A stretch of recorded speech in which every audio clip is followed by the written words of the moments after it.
حقیقت یہ ہے کہ امریکہ اور ایران کے درمیان مذاکرات اختتام کو پہنچ چکے ہیں۔ اس کے بعد اب ایک دو مذاکرات اور ہوں گے، اور جنگ کی یہ جو حالت بنی ہوئی تھی دونوں ملکوں کے درمیان وہ اب ختم ہو جائے گا۔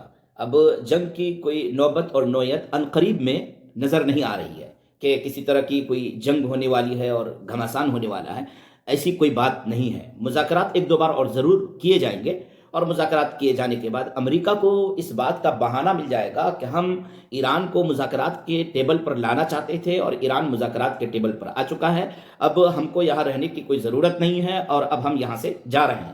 اس میں 2 مہینے بھی لگ سکتے ہیں، 3 مہینے بھی لگ سکتے ہیں، 5 مہینے بھی لگ سکتے ہیں، 10 مہینے بھی لگ سکتے ہیں، لہذا مذاکرات ہوتے رہیں گے اور امریکہ وہاں سے نکلنے کا بہانہ تلاش کرے گا۔ لیکن کیا امریکہ حقیقی معنوں میں وہاں سے واپس چلا جائے گا اور واپس نہیں آئے گا ایران کے ساتھ لڑنے کے لیے، ایران کو دبوچنے اور کچلنے کے لیے، ایران کو کیفر کردار تک پہنچانے کے لیے؟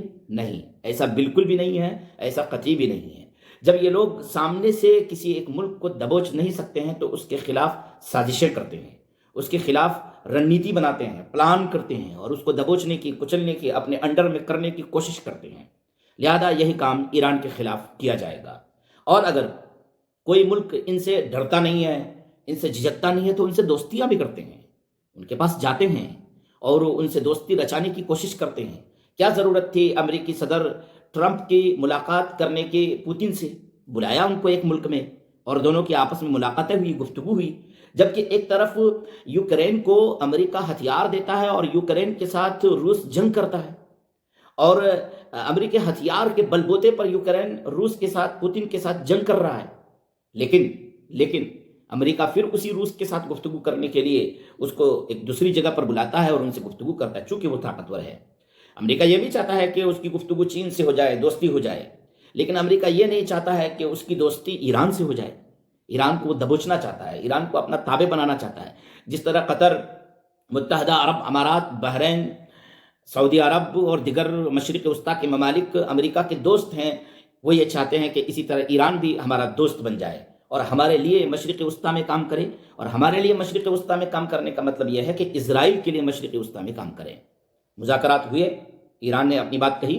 ایران کو ایسا نہیں لگتا ہے کہ اسرائیل سے بھی بہت زیادہ دشمنی ہے، سوائے اس کے کہ ایران کو چلتے رہنے دینا چاہیے، اسرائیل اپنا رہے، جب تک اس کی عمر ہے تب تک تو اس کو رہنا ہوگا، جیسا کہ احادیث میں آیا ہے کہ اس کے بعد ایک جنگ ہوگی مشرق وسطیٰ میں، تو ایک عظیم جنگ ہونا ہی ہے، الملحمۃ الکبریٰ ہونا ہے، الملحمۃ العظمیٰ ہونا ہے، آرمیگاڈون ہونا ہے، عیسائیوں کے عقیدے کے لحاظ سے، اور یہودیوں کے عقیدے کے لحاظ سے دجال کو آنا ہے، عیسائیوں کے عقیدے کے لحاظ سے کہ حضرت عیسیٰ علیہ الصلوۃ والسلام واپس تشریف لائیں گے۔ اسلام نے بھی اس عقیدے کا اسلام میں بھی یہ عقیدہ مکمل طور پر موجود ہے کہ حضرت مہدی کا ظہور ہوگا، حضرت عیسیٰ کا نزول ہوگا، تو یہ سب کچھ تو ہونا ہے۔ تو یہ سب کچھ ہونے کے لیے جو حالات پیدا ہونے ہیں وہ حالات امریکہ ہی پیدا کرے گا۔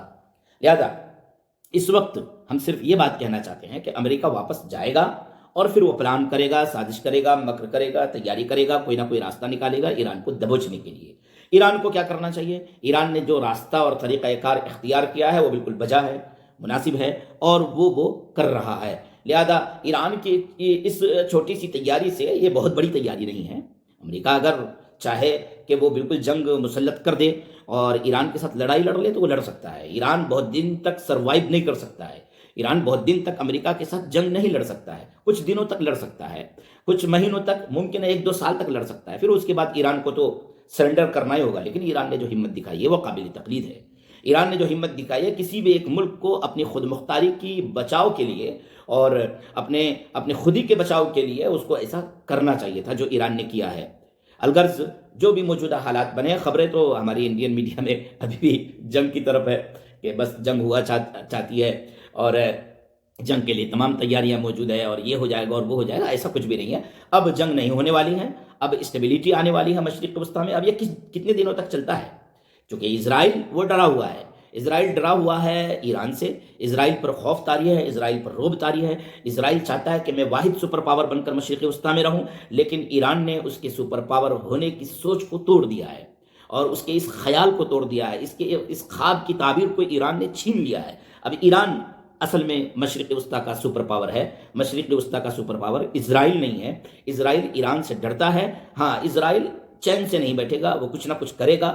اس سلسلے میں تو کوئی امن نہیں ہے، اس سلسلے میں کوئی شک نہیں ہے۔ لہذا موجودہ وقت میں اب ایران کو اور وستار وادی اور توسیع پسندانہ عمل کو اختیار کرنے کے بجائے وہاں کے جو سنی ممالک ہیں ان سے دوستی کرنے کی ضرورت ہے، اور ان کے ساتھ مل جل کر مشرق وسطیٰ کی ترقی کے لیے کام کرنے کی ضرورت ہے، اور اسرائیل کو صحیح طریقے سے گھیرنے کے لیے، اور اسرائیل کو ظلم سے روکنے کے لیے، اور اسرائیل جو پورے مشرق وسطیٰ کے امن کا مخالف ہے اس کو روکنے کے لیے اور اس کے ہاتھ کو دبوچنے کے لیے ایران کو کوشش کرنی چاہیے۔ یہ امید ایران سے پوری دنیا کی امت مسلمہ لگا رہی ہے۔ السلام علیکم ورحمۃ اللہ۔